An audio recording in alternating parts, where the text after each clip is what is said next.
Albert Einstein once said, everybody's a genius. I saw this. But if you judge a fish by its ability to climb a tree, it will live its whole life believing that it is stupid. That quote was written in my math class. Ladies and gentlemen of the jury, today on trial we have modern day schooling. Tell me, school, are you proud of the things you've done? Oh, I think I've seen one of this guy's videos before. Turning millions of people into robots, do you find that fun? I call school to the stand and accuse him of killing creativity, individuality, and being intellectually abusive.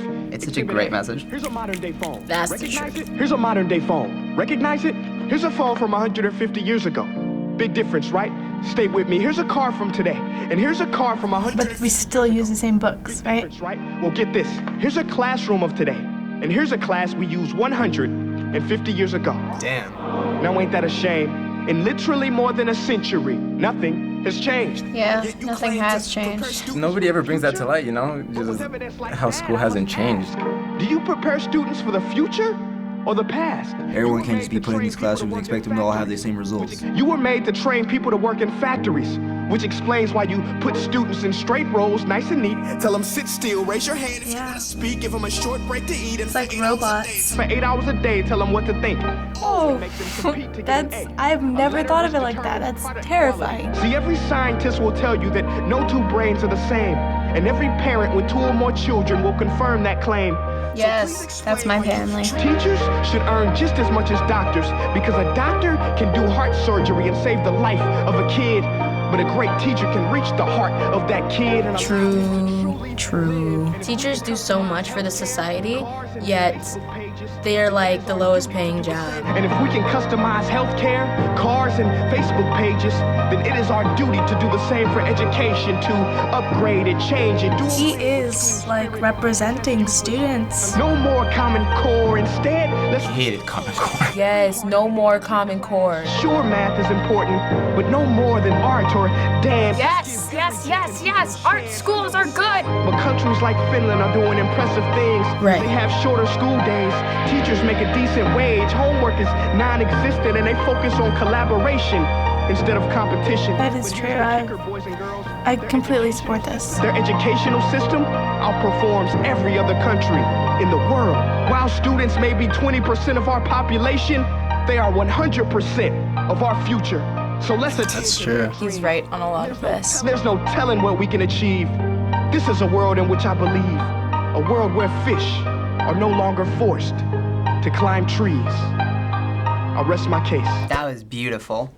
That's very important. Education is a right, not a privilege. There are a lot of people who are really smart, but their grades just don't tell the same story. There's just so much anxiety surrounding school now. It's more intense than ever. I'm gonna go back to my high school, and every single one of my teachers, I'm gonna put this on their front desk, and I'll be like, watch this. I'm gonna tell my little brother to come to school on Monday and see if it's any different. So this video was made by the spoken word artist Prince EA, who makes content around issues to take a harder look at in society. So what do you think was the message he was trying to get across with this video? I think he was trying to encourage students that kind of feel like failures at school. Stop putting our children in like machines. Stop taking the creativity out of school. Everyone's different in that we really need to push schools faster because we're really stuck in a really stupid place. Although education is important, there are also other factors like arts and stuff that help mold students as far as creativity goes. You expect to learn, valuable information that's going to help prepare you for the real world, but you don't learn any of, how to pay taxes, finding a job. The education systems in most of America are not working and are not geared for the children of today. The same way they were taught 50, 60 years ago is still how it is today. Traditional schooling is like, you go to school, you study, you get an A, and then that's it. People are being shaped to be not how the future is moving. He was criticizing school and he was pointing the finger, not at teachers, not at schools individually, but at the system as a whole. So being a teen yourself and someone who is currently enrolled in our schooling system, what do you think about your current education and if it is preparing you for your life as an adult? I do not think it prepares us for our life as an adult. As soon as Common Core hit, it was like health was gone, sex ed was gone, which we really need now. They are teaching us a lot of important things, obviously, but I don't know how to like pay bills and stuff, and like I need to know that. All my classes, like, I'm not getting anything out of them, just to be honest. I'm sort of doing the work so I can like get that piece of paper that says I graduated. My school's project-based, so we learn about a topic and then we make a project off of it, and that's how we learn. It prepares us for life, my school, but it doesn't prepare us for college, and so a lot of kids struggle going from our high school to a college. Where do you learn how to be on your own, you know? It's just like, do you expect us to learn on our own? Because there are a lot of stuff that we can't learn by ourselves, you know? And it's just, again, when you go to school, you can't find that in school either, because school just teaches you what X equals. So there's been recent thoughts around this area by a new customized learning initiative called ESA, or Education Savings Account.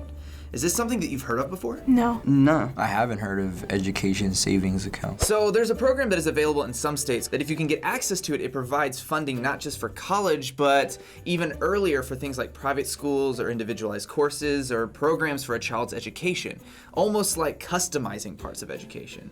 If something like this worked and was able to roll out in a larger way, what do you think the impact might be? I think it'll help students more because I know a lot of people, they will be struggling in classes because they don't learn the same way the teacher teaches, but don't have the money to actually get tutors. People might be happier. Courses will kind of be fit to them and their specific interests. People who train the craft they want to train in will be like even more adequate. That's what I think. I think they would spend most of their time on that and not have to worry about other things they have to get good grades in. It would make it much more personalized in a much better way, because the important thing is to talk to your child. They're not just this blank slate that you can push into exactly what happened to you. They have their own thoughts and opinions and feelings. It still doesn't fix it. Money is really, it is an issue, but it's not the big issue. The big issue is just these principals and these people that make all the legislation are so anti-technology. Why can't you use your smartphone in school? As a college student, I honestly cannot live without my smartphone. I have all my lectures on it, I have all my slides on it, I take pictures of everything I need. It's better for both me and my teacher. So if a parent does set up an ESA, kids have input on what type of classes or programs they want to take part in, but ultimately, how it's spent is the parent or guardian's decision. As a student yourself, do you think that's fair? See, that's difficult because I want to say that it should be totally up to the students, but in a sense that wouldn't work. When you're young, you know, you don't know exactly what you're doing. I think it should be almost half and half. There's always times when your parent actually knows more than you think. Obviously, I'm gonna say like, I wanna be in charge of it because I know it's best for me, blah, blah, blah, but then it's like, oh, teenagers think they know what's best for them, but they really don't. So I think that there should be like a distribution, like half parents, half kids. I could definitely see how in some situations, like, you know, oh, everyone in this family's been a doctor, that's what you're gonna do. The majority of parents who, you know, really love their kids, they let, you know, the kid have their input because, you know, it's your life. It should be completely up to the student, actually, because it's your education, it's what you wanna do, it's what you wanna do in life, possibly. So it should be your journey, not a path shaped for you. There's something to be said for having to persevere through a subject that you really hate. For someone who's not good at math, it's important to still attempt to do math. It might not be easy for everyone and everyone might not like it, but I think that is kind of preparing for the real world. So finally, we asked this through the adults when we covered another one of Prince EA's videos, so we'll ask you as well. What do you think is the impact of videos and art created by people like him that get shared on social media in this way is for these important issues compared to when you hear it from, let's say, like a politician? Sadly temporary. We're all gonna talk about this for like 2 weeks and then we're all just going to brush it aside. Politicians and that sort of whole group, they just seem like a puppet to most of the country. Seeing these people like Prince EA or whatever, he just seems like, you know, he seems like a person, like he's there and the way he talks, like it really gets to you. It's coming from someone that's just like you. Like if someone has a camera, they have a voice in this media and they can say whatever they want and have their own opinion. And this person doesn't have like an agenda to push to help him run for an office. He's just trying to get a message across, and it's very, very pure and innocent. Thanks for watching this episode of Teens React. Let us know what issue you'd like us to react to and discuss in a future episode. Bye, guys. Bye, everyone.